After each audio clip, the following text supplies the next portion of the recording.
Tras 5 años trabajando en el equipo de ciberseguridad de Telefónica Argentina, Leandro Saviñoso decidió apostar por sus ideas y crear su propio startup, su propia empresa. Y hoy en día Leandro Saviñoso es el CEO, el gerente ejecutivo y cofundador de Auravant, una empresa vinculada a Wayra España y Wayra Argentina, que ayuda a ingenieros agrónomos de más de 30 países a tomar decisiones para optimizar sus cultivos. Enfocada a digitalizar la agricultura y en particular la agricultura de precisión, esta plataforma, Auravant, permite el uso eficaz de recursos, lo que se traduce en una agricultura mucho más sostenible. Esta plataforma, disponible tanto en forma gratuita como de pago, utiliza como principal fuente de datos las imágenes satelitales que permiten al usuario sincronizar toda la información disponible en formatos georreferenciales como mapas de suelos, altimetrías, mapas de aplicación o de cosecha, entre otros. Y tenemos la suerte hoy día de tener a Leandro Saviñoso con nosotros como invitado para una conversación con Juan Pablo Capello, fundador de los auspiciadores de Aquí y Ahora. Aquí y Ahora es el podcast difundido en las Américas sobre tecnología siglo XXI. Este podcast es auspiciado por PAG Law, expertos en Venture Capital en el hemisferio. Con ustedes, Leandro Saviñoso y Juan Pablo Capello. Leandro, gracias por acompañarnos. Gracias a vos por invitarme, Juan Pablo. Un placer estar con vos. Oye, Leandro, me llamó mucho la atención porque cuando yo estaba hablando con la gente de Wayra acerca de unos emprendedores con quien debería hablar, obviamente Wayra ha apoyado cientos de emprendedores en los últimos casi 10 años. Y la verdad, tú y tu socio y la compañía de ustedes estuvieron al top de la lista. Cuéntame un poco, tú trabajaste en ciberseguridad dentro del grupo Telefónica por unos años, ¿no? Sí, ¿Cómo fue esa transición un poco de saliendo de lo corporativo y empezar a emprender? Sí, yo trabajé 9 años en el grupo Telefónica y los últimos 5 liderando el negocio de ciberseguridad en Hispanoamérica, en 13 países de Hispanoamérica. Así que me conozco bastante, no solamente en Argentina, sino en la región y aquí también en España, la gente de Telefónica. Y cuando empezamos a emprender, porque con mi socio cofundador, que es Nicolás, trabajamos juntos en Telefónica, entramos juntos en Telefónica, y nos fuimos, no juntos, porque él se dedicó un año antes a Auravant Full Time, pero sí que una de las primeras cosas que obviamente hicimos fue ir a buscar a Wayra como socio, porque claro, ya era un poco parte de nuestro ADN. Y Wayra primero nos rechazó, eso hay que decirlo, pero estaba muy bien porque estábamos bastante crudos todavía. Y bueno, después nos tomó otra aceleradora que se llama NXTP Labs. Claro. Con su primer programa de AgTech en 2016. Y ahí, bueno, quedamos entre los finalistas, nos ayudaron muchísimo con contactos, a aprender. Yo no sabía nada de campo hasta que empecé con este startup, con lo cual no tenía una network de contactos ahí. Y luego ya Wayra, ahí cuando nos vio que estábamos un poco mejor armados, decidió, y que estábamos 100% dedicados al proyecto, decidió invertirnos. Oye, y entonces explícame, si no vienes como del mundo agro, de campo, etcétera, estás dentro, tú sabes, una multinacional, obviamente, seguramente tenías un buen pasar. ¿De dónde salía como, no sé, esa energía o ese empuje para empezar a emprender? Y más aún en un rubro que no era el tuyo. Sí, hay un poco de ADN emprendedor. Esa duda, ¿no? Entre si se hace o se nace, yo creo que siempre hay un poco y un poco. En mi caso, yo tenía muy claro que quería emprender y que quería construir algo desde cero. Era algo que siempre me motivó. De hecho, cuando salí de la universidad, lo primero que hice fue intentar con unos compañeros hacer un emprendimiento que, bueno, fracasó, pero luego empecé a trabajar en Telefónica, me di cuenta que tenía que pulir muchas, bueno, obviamente aprender muchísimo, que no sabía prácticamente nada de cómo hacer un negocio, y siempre eso quedó. Y también hay una ventana como de oportunidad, o yo por lo menos lo sentía así, creía que ya se me estaba acercando el momento donde iba a ser demasiado tarde, iba a tener menos energía, y bueno, eso fue lo que, junto con Nico, que también tenía la misma inquietud, buscásemos algo en lo cual emprender. Y una de las cosas, recuerdo que nos habíamos puesto reunirnos, almorzar todos los lunes para ver qué hacíamos, o sea, como muy de ingeniero, ¿no? Todos los lunes vamos a discutir esto. Y yo había leído un libro que seguramente en algún momento lo puedes haber mencionado en tu ciclo, que es Abundance, de Claro. Peter Diamandis. Y una de las tecnologías que en ese libro, Peter es uno de los fundadores de Singularity University, nombra con potencial de crecimiento exponencial, eran los drones, ¿sí? Y ahí empezamos a decir, bueno, me gustan los drones, a ti también. Nico tenía un amigo que tenía su propio dron, y ahí empezamos a construir drones e inmediatamente a ver en qué los podíamos utilizar, y después de probar a hacer algunas cosas que no éramos muy buenos y aprendimos a los golpes literales, porque rompimos muchos drones, decidimos ir por el lado del campo, que también en Argentina, que es donde comenzamos, es uno de los sectores más potentes, ¿no? Y hacía falta, había una necesidad de incorporar tecnologías digitales muy, muy grandes. Y justamente el dron lo usábamos para digitalizar imágenes del campo, ¿no? Así que así empezó un poco Auravant. Oye, y me encanta esto porque hace unos años atrás yo publiqué una nota que se llama algo como el artista y el panadero, ¿no? Uh-huh. Y que hay como esas dos betas y las dos funcionan muy bien, o sea, hay muchos casos de éxito, pero los emprendedores que son un poco más como artistas, ¿no? Que son totalmente llevados por la guata, por el estómago, por el olfato. Y la verdad, muchos de esos emprendedores son muy buenos de, como diría Peter Thiel, de ir de 0 a 1, pero no tan buenos de ir de 1 a 100. Uh-huh. Y ahí muchas veces lo que el directorio en algún momento hace es le obliga que o meta al equipo un COO, un gerente de operaciones o qué sé yo.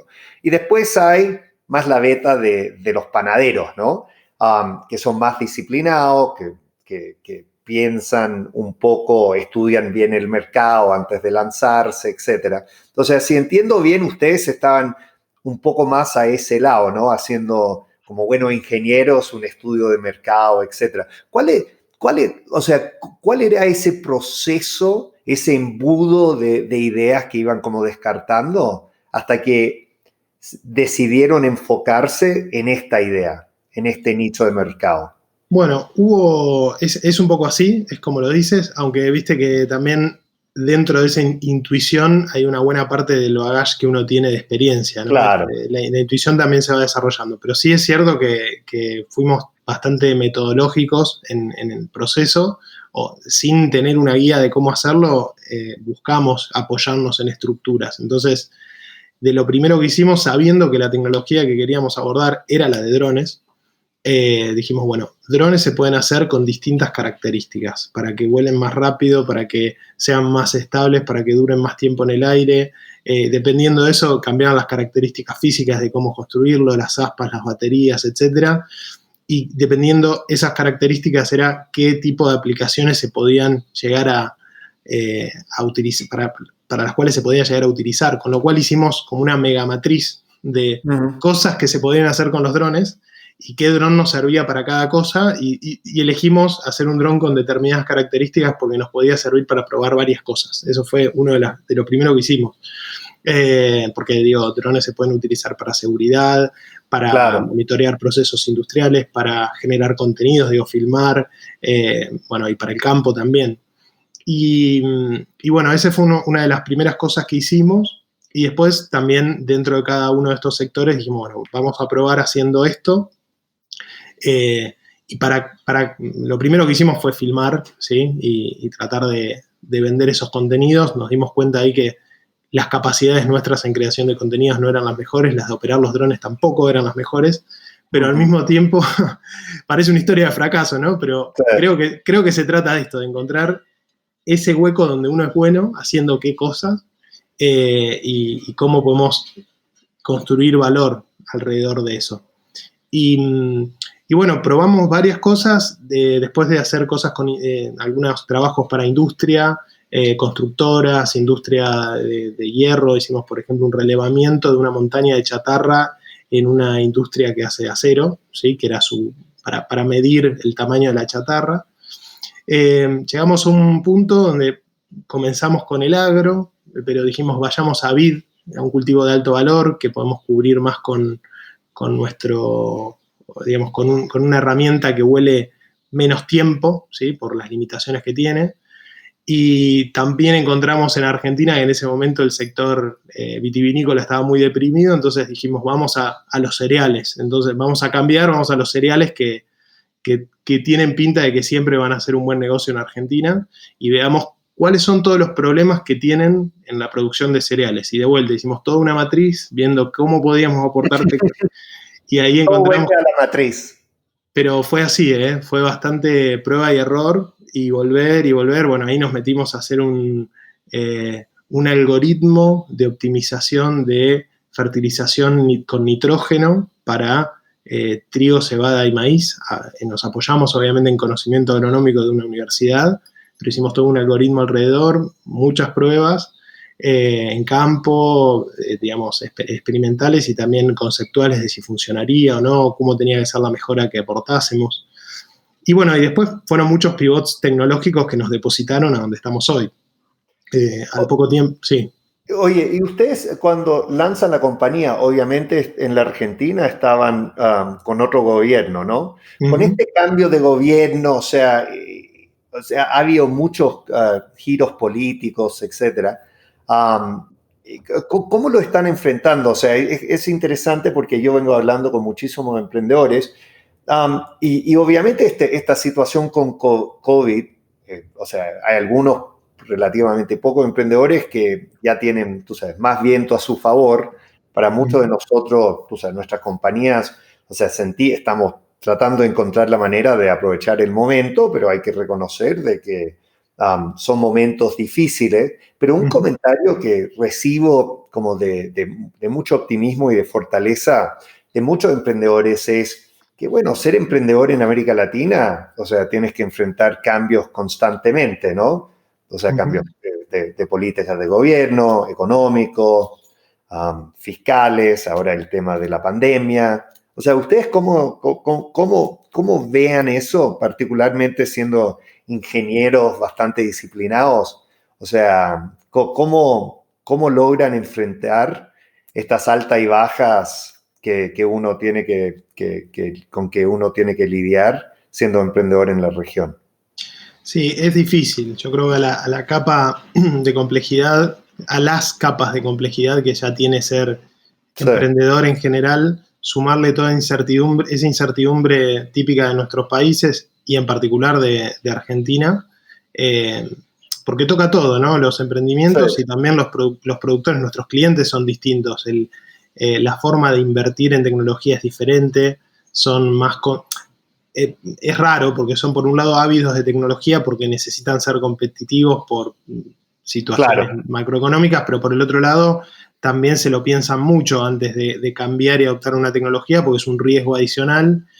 Entonces, a ver, a nosotros tuvimos un poco y un poco. Cuando comenzamos teníamos, por ahí no era el gobierno más, no tenía buena relación con el campo porque las primeras pruebas las hicimos en 2015, pero después en 2016 sí hubo un giro ahí dentro de la política argentina que no solamente por el sector, sino también por el impulso que se les dio a los emprendimientos, herramientas de financiamiento. Nosotros ahí accedimos a financiamiento público de matching funds que hacían con aceleradoras y se trató de simplificar esa burocracia. A nosotros, la verdad, que nos ayudó, Sí. que nos sirvió, pero como norma general, la verdad que toda esa complejidad adicional, por más que a uno le dé más resiliencia o antifragilidad, como lo quieras decir, preferiría no tenerla, la verdad, preferiría que sea más predecible todo y poder tener una cosa menos en la cual ocuparme. Pero sí es cierto que al tener todo eso también uno está mucho más atento, ¿no? Estás el Valle de la Muerte, para llevarlo a términos tiene tanto riesgo que uno está todo el tiempo mirando qué es lo que va a pasar y cómo al final todo eso uno se paga en estrés adicional, pero te da más frecuencia de análisis, ¿no? Estás más veces mirando cómo estás y es menos probable que te agarre algo inesperado. Y con esto del COVID, que esto es un cisne negro para todo el mundo, es imposible de predecir, a nosotros, de hecho, lo primero que hicimos fue reaccionar y dijimos, bueno, tratemos de preservar todas las fuentes de trabajo, tratemos de ver cómo viene y cómo nos adaptamos. Y lo que encontramos a los pocos meses, o sea, el primer mes fue medio incertidumbre para todos, después, en la medida que evolucionó, se empezó a ver una necesidad de digitalización, que esto coincide con otras empresas también que se ocupan de digitalizar otros sectores, que a nosotros nos movió bastante la actividad comercial y continuamos creciendo, por suerte. O sea, no se paró, al contrario, para nosotros fue, no sé si decir beneficioso, pero sí que se acelera, porque también obviamente nos perjudicó como a todos, ¿no? Pero sí, claro, que dentro de lo malo... Pero hablemos de esto, porque me parece, hubo como ese momento a fines de febrero, principios de marzo, que a nivel global empezamos a como entrar en razón de que esto era un tsunami bastante inesperado, ¿no? Tú, o sea, ¿cómo ustedes reaccionaron ahí dentro de la compañía? ¿Cuáles eran las primeras medidas que tomaron? ¿Cómo trataron de agarrar el sartén por el mango? Porque lo que yo vi era que como el 50% de los emprendedores con quien yo venía trabajando, o sea, estaban muy, muy proactivos, ¿no? Pero el otro 50%, o sea, no sé si era por miedo, incertidumbre, pero como les costaba un poco darle el vamos y empezar a actuar, ¿no? O sea, estaban ahí como medio trabados en el análisis y yo les decía, pero muchachos... Lo entiendo.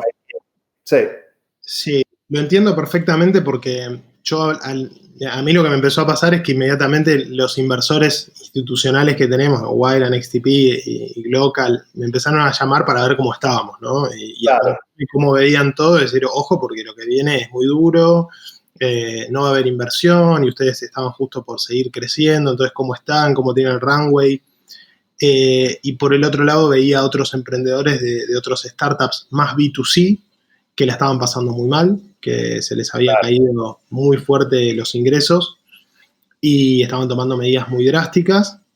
Y yo miraba lo mío y no veía ningún indicador de desaceleración. Entonces digo, bueno, es un segmento B2B, es un sector que necesita digitalizarse, es producción de alimentos, con lo cual no va a parar. Y por el otro lado tenía la otra campana. Entonces puede que la percepción de algunos de mis inversores haya sido la misma que has tenido tú con estos otros, es decir, está paralizado. Y la realidad es que no. A ver, hicimos los números, dijimos, bueno, estas son las palancas que tenemos, tratamos de minimizar todos los gastos que digamos, cambiamos el presupuesto que habíamos hecho hacía muy poquitito, lo cambiamos y dijimos, bueno, vamos a un presupuesto no de break-even, sino un presupuesto de superávit para tener un poco más de margen. Y por suerte no se dio eso, digamos, lo negativo. Al contrario, seguimos creciendo, lo que sí con un estrés de hacer más con menos, que en un esquema de crecimiento estresa mucho la operación y nos tuvimos que apoyar mucho en la cultura del equipo, que por suerte fue una de las cosas que veníamos tratando de construir y poniéndole mucho foco, ¿no? Oye, y hablando un poco del foco de la empresa, un tema que se me sigue repitiendo los emprendedores con quien vengo hablando, es este tema de lo importante en estos momentos difíciles, de que ellos se sienten comprometidos con la misión detrás de su emprendimiento, de su compañía, ¿no? Uh-huh. Ustedes no sé si se consideran una compañía con una misión social, pero para mí, mirado desde afuera, que al fin y al cabo ustedes están haciendo o permitiendo a tus clientes tener un uso más eficaz de los recursos y que eso se traduce en una agricultura mucho más sustentable.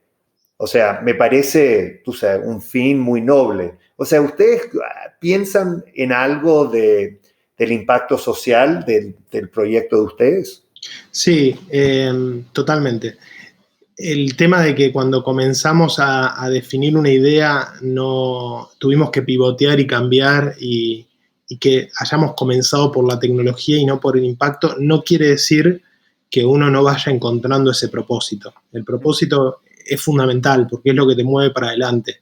Es una maratón, es muy largo el camino y si uno no tiene ese propósito, en el caso nuestro el primer propósito fue ayudar a los productores o a los agrónomos en particular, pero a la gente de campo Sí. hacer las cosas en forma más eficiente porque nosotros veníamos de ambientes más digitales donde las decisiones se toman con márgenes de error mucho más pequeños y aquí nos encontramos con algo que uno veía que era muy optimizable, es decir, tratar un lote, una finca de 50 hectáreas que tiene, no sé, 80 millones de plantas de trigo, todas Sí. por igual, claramente hay una eficiencia muy grande que se puede producir. Pero después lo que sí hicimos es tratar de enfocarnos en resolver el problema y recién ahora estamos tanto midiendo el impacto que tiene tanto social como ambiental y además al mismo tiempo diciendo, bueno, no solamente lo queremos medir, sino también veamos de qué forma podemos promover que esto se haga cada vez más y mejor. Entonces, por ejemplo, en mayo, un día dije, bueno, quiero ver cuántas prescripciones de siembra variable se bajaron de Auravant durante el último mes.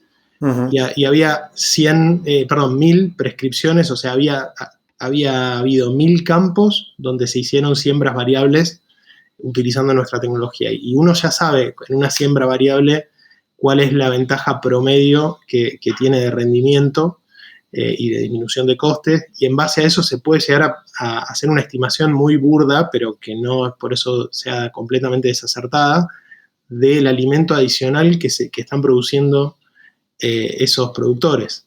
Y ese alimento, o digamos, es más gente que puede acceder al alimento, porque hay más oferta, baja el precio, ¿no? Uh-huh. Y eso, bueno, la otra vez lo puse en números y se los dije, lo compartí con el equipo, le dije, este mes logramos, seguramente gracias a nosotros se haya producido el alimento para alimentar a una ciudad de 100.000 habitantes durante un año. Y cuando uno Eso lo es pone en esos, impresionante. claro, Claro. cuando uno lo pone en esos términos, dices, wow, eso ya te moviliza de otra manera, cuando a la mañana te cuesta ir al trabajo, ¿no? Pero bueno. Hablando de eso, tú, o sea, ¿cómo estás tú midiendo el éxito, no? Porque tú y yo sabemos el problema, o sea, esto es el cuento de siempre, ¿no?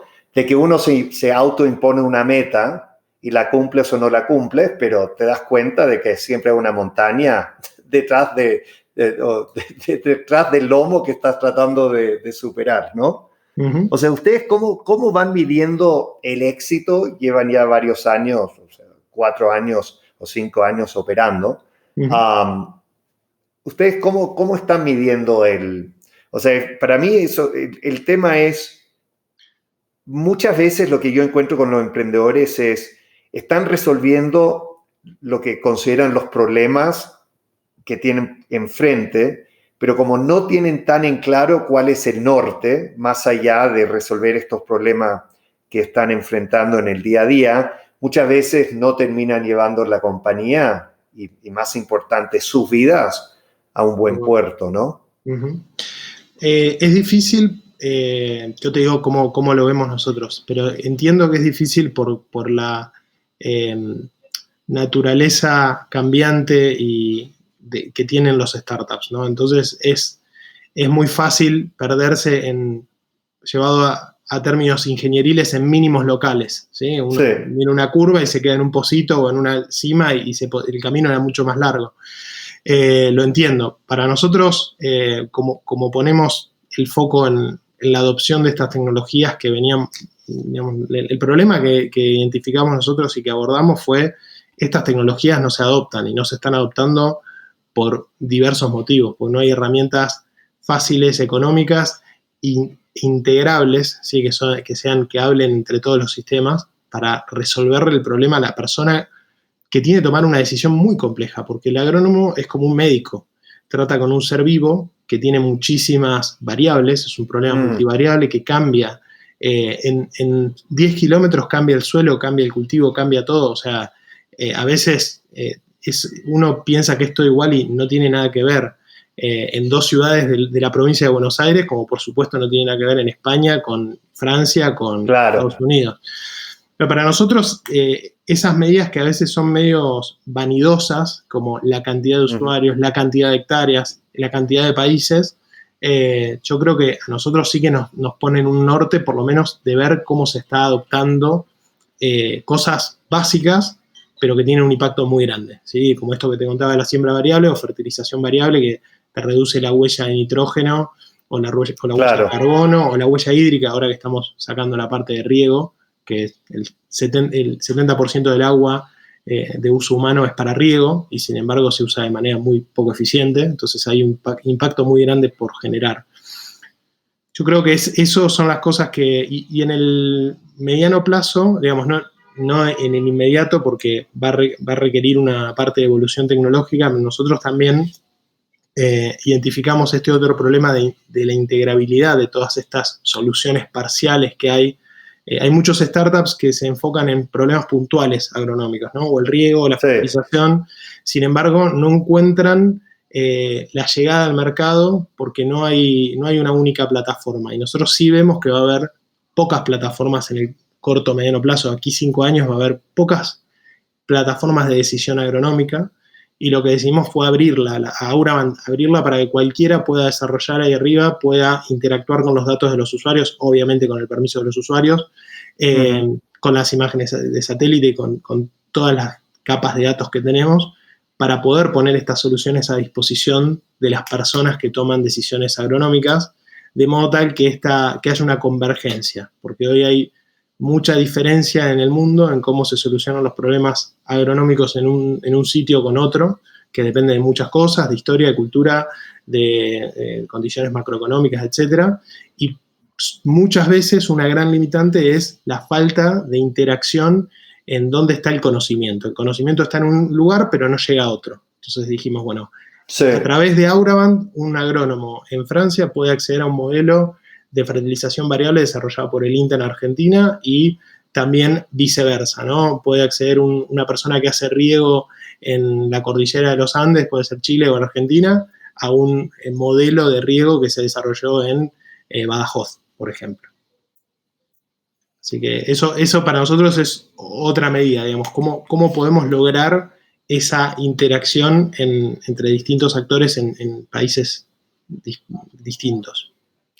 Oye, uno de los refranes que cito casi en todos los podcasts en estos tiempos de mucho cambio es que hay décadas en que nada pasa y hay semanas en que décadas pasan, ¿no?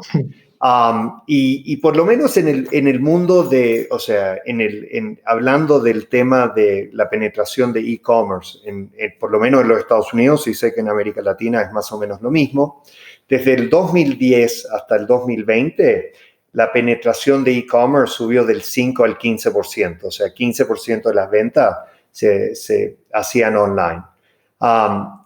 En las primeras 8 semanas de la pandemia, que era más o menos durante la cuarentena, el nivel de penetración de e-commerce subió en los Estados Unidos del 15 al 28%. O sea, si bien había como una línea, una trayectoria, o sea, vivimos en 8 semanas la penetración, la adopción de e-commerce que habíamos vivido en los 10 años anteriores.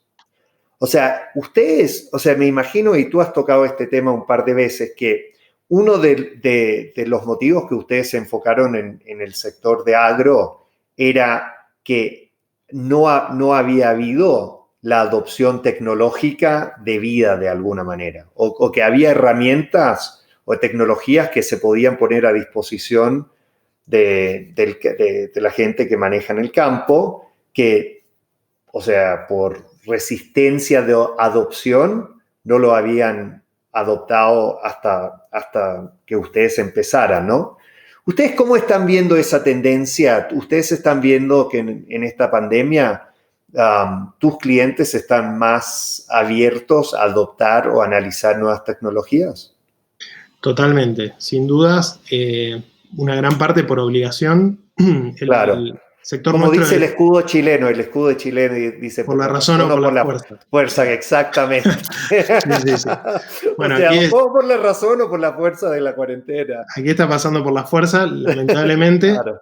Pero bueno, es un sector que valora mucho la cercanía de personas, ¿no? Que para nosotros, para ir a establecer una relación comercial, hasta ahora no la podíamos hacer por Zoom, teniendo la tecnología, porque había una resistencia natural. Ahora claro. Eso cambió. El webinar tiene más adopción, el soporte se hace vía online, las reuniones se hacen vía online. Tengo varios ejemplos de reuniones comerciales que no las podía llevar a cabo porque no podía estar la persona que tenía que estar en el lugar que el cliente quería y que ahora empezaron a suceder. Entonces eso agilizó mucho la parte comercial. Y sin embargo, digamos, hay una parte que nosotros como tecnólogos, a mí no me gusta sacarle el cuerpo, que es, el problema no es el usuario, el problema somos los que hacemos las soluciones para el usuario. Entonces, esto de no, por un tema cultural, porque son muy grandes, porque no saben de tecnología, por lo que sea, que no adoptaron una tecnología, en realidad hay una parte de la culpa de la falta de adopción que es de los tecnólogos que no estamos llevando las soluciones que les sirven. Es verdad, sí, en el campo hay mala conectividad en el campo en Latinoamérica, por ejemplo. Bueno, tenemos que hacer una solución que funcione offline y se pueda sincronizar, o claro. Que solucione el problema de otra forma. No, bueno, pero no están acostumbrados a usar la aplicación, entonces se pierden. Bueno, hay que hacer algo que los ayude a saber dónde tienen que hacer clic. Hay un montón de mini ejemplos. Bueno, eso fue... O sea, la verdad, yo que soy mucho más grande que tú, o sea, me acuerdo, o sea, cuando Apple había toda la beta de como Microsoft, que era más para los tecnólogos que le gustaban la tecnología y todo. Y después, la verdad, lo de Apple era para la gente que quería que algo funcionara, ¿no? O sea, con muchísimo menos complejidad y era como casi aprenderlo y olvidarse y que funcionara nomás. Y me acuerdo que hasta había como campañas así en los Estados Unidos que era como onda, it just works, como solamente funciona, no hay que hacer muchas preguntas. Y me imagino tú te estás refiriendo un poco a eso, ¿no? Como que muchos de tus posibles clientes quieren que algo que funcione, pero no quieren convertirse en tecnólogos para poder hacer funcionar o aprovechar tu tecnología. Totalmente. Y se trata también de saber entender el problema, ¿no? Porque la comparación que has hecho es correcta y es, digamos, pertinente para el caso, pero también a veces Microsoft ha sido, yo uso ambas tecnologías, ¿no? Pero muchas veces Microsoft ha sido criticado por eso, pero al mismo tiempo en Microsoft funciona todo, cualquier tipo de hardware, cualquier cosa que le conectes. Claro. Entonces, acá pasa un poco eso también, ¿no? Decís, bueno, tiene que ser fácil, pero también estamos lidiando con, por ahí, personas que no cambiaron el celular en los últimos 4 o 5 años, que tienen un Android viejo y le tiene que funcionar igual. Entonces, es un desafío. Lo que no podemos es poner la culpa afuera al usuario. Claro, decir, no, bueno, y si no cambian, tienen que cambiar el celular. está bien, sí, pero mientras tanto, cómo vamos a ayudarlos? Porque lo que queremos se trata de eso, se trata de ayudarlos. Entonces, Perdona que te interrumpa, pero sí, eso me interesa mucho porque hay también otro refrán que a los pioneros muchas veces le llegan las flechas, ¿no? Y yo sí. tengo que ser uno de los pocos boludos que perdí plata invirtiendo en ride sharing, pero invertí en lo que era una compañía que se lanzó antes de Uber, y el problema era que en aquel entonces, o sea, como los smartphones no tenían GPS y qué sé yo, por lo menos los smartphones, los móviles que un taxista estaría ocupando, la compañía a la cual yo invertí le tuve que como comprar un dispositivo al tipo que manejaba, al conductor, y claro, ese dispositivo valía $600 y a la semana el 90% de esos dispositivos habían desaparecido. Uber se lanza justo en ese punto caramelo en que para los móviles no tan buenos ya venían con el GPS adentro, y ahí Uber no tuvo que comprar estos dispositivos y obviamente han ido a escribir historia. O sea, ¿ustedes cómo piensan un poco eso, no? Como tratando de aprovechar como ese punto de inflexión en que una tecnología se va adoptando lo suficiente de que ustedes puedan como construir tu solución sobre esa tecnología. Sí, a ver, siempre está el factor suerte, ¿eh? No hay que esto de estar, no, porque claro. a la suerte hay que ayudarla, es verdad, pero existe, ¿no? Hay un componente estocástico en esto. Pero sí, es verdad, por ejemplo, nosotros cuando decidimos dejar de hacerlo de los drones y empezar a hacerlo primero, cambiamos los drones por nanosatélites, ¿no? Para poder escalar y no depender de ir a hacer vuelos para hacer el servicio que estábamos dando.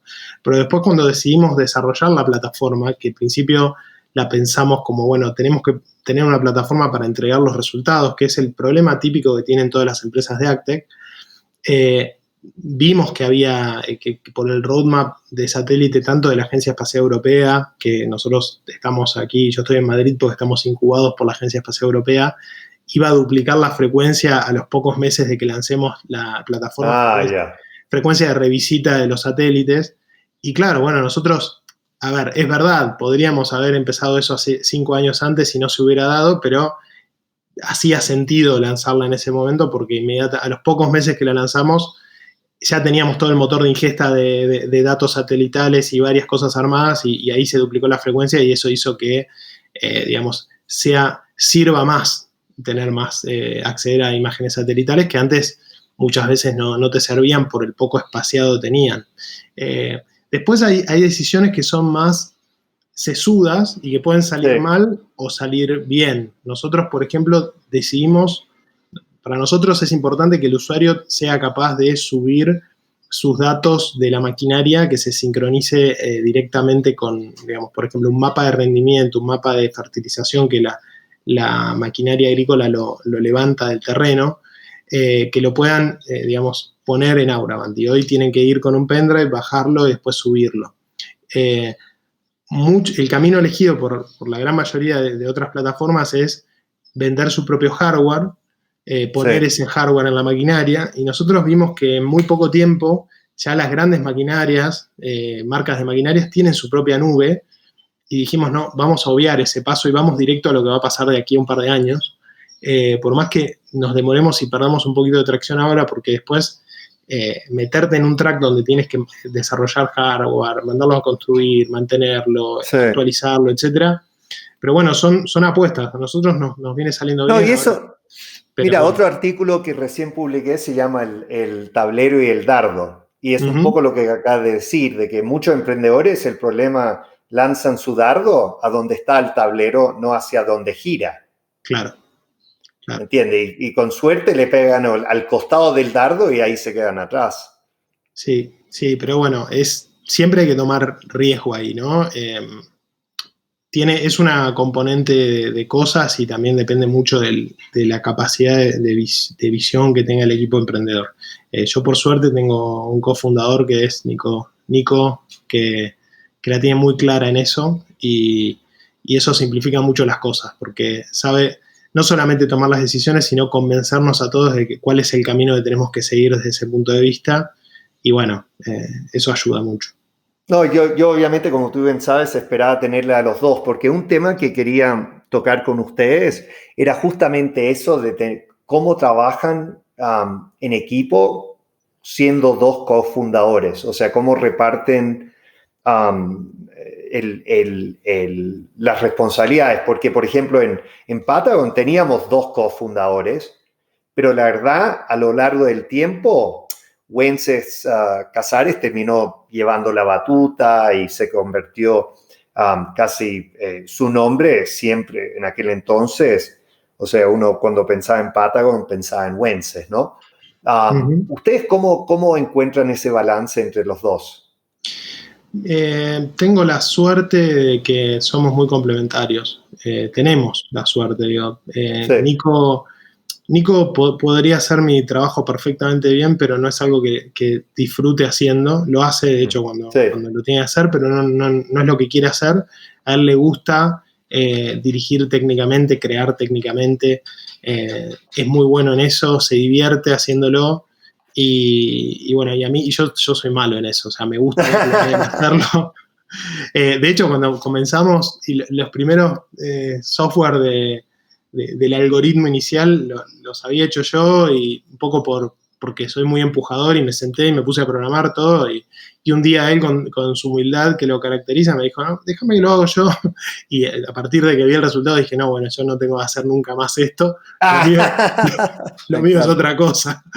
Y él me fue también apuntalando mucho el crecimiento mío como líder, y hoy tenemos otras dos personas en el equipo de management, que son Rodrigo, que lleva la parte comercial, y Fernando en todo lo que es marketing, producto, y ellos también son parte fundamental del equipo y hacen mi trabajo mucho más fácil. Pero bueno, qué bien. Oye, amigo, estamos llegando justo por concluir y muchísimas gracias por habernos abierto un espacio. Oye, una última pregunta. ¿Qué mensaje le quieres pasar a los hinchas del Tecno Latino aquí y ahora para que mantengan el optimismo y la fortaleza en estos momentos difíciles? Bueno, un mensaje de ánimo sobre todo. Eso. Esto también pasará para los que les está pegando mal. Lo que sí creo es que el potencial que hay en América Latina de capacidad emprendedora, intelectual, en conjunto con la oportunidad que tiene el continente para continuar creciendo, haciendo catch-up tecnológico y digamos, de productividad es enorme, y es una región que la están mirando muy bien desde todos lados. Entonces yo creo que la oportunidad está y no hay que desmoralizarse, hay que seguir intentando. Amigo mío, te dejo la última palabra. Espero poder tenerte a ti y a Nico en el podcast aquí a 1 año, a 2 años, y escuchar cómo la están rompiendo. O sea, muchísimas gracias por habernos acompañado. No, muchas gracias a vos, Juan Pablo, por darme esta oportunidad de dar a conocer lo que hacemos. Y ojalá que pronto podamos venir los dos y con muy buenas noticias de cómo estamos llevando esto a todo el mundo. Bueno, por ahora te mando un gran abrazo virtual, amigo. Gracias, otro fuerte. Este fue otro programa de Aquí y Ahora, auspiciado por PAG Law, especialista en Venture Capital. Hasta pronto.